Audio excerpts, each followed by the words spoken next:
Salut.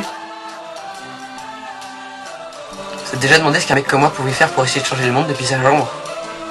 Moi j'avais une caméra, du coup j'ai fait l'interview de Frédéric Godel, le coordinateur Île-de-France du Secours Populaire.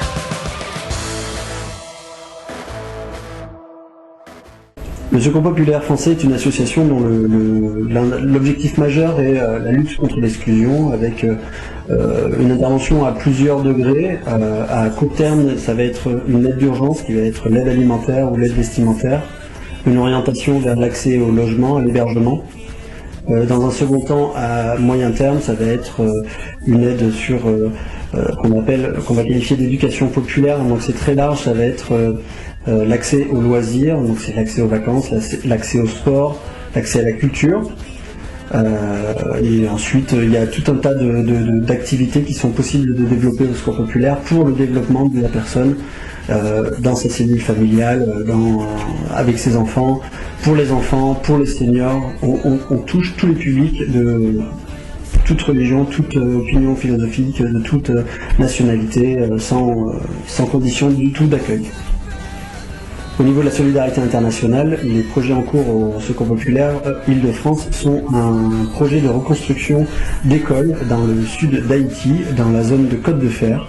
Donc en ce moment se passe une phase que l'on appelle diagnostic, où il y a une étude de terrain par notre partenaire local qui s'appelle Conservation, qui étudie la population et les besoins dans cette zone-là, afin de voir quelles zones peuvent supporter la construction d'une école, et surtout de faire en sorte que cette école puisse continuer à fonctionner de manière pérenne, sans que l'on ait à intervenir de nouveau dans les années à venir.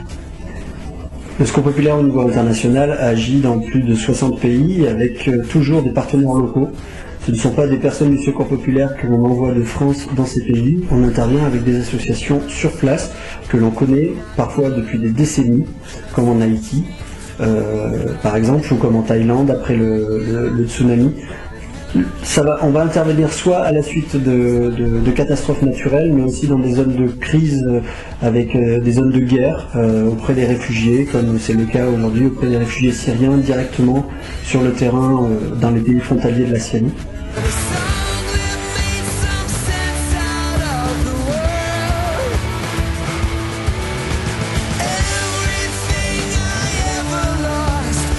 Quel sera votre engagement pour demain?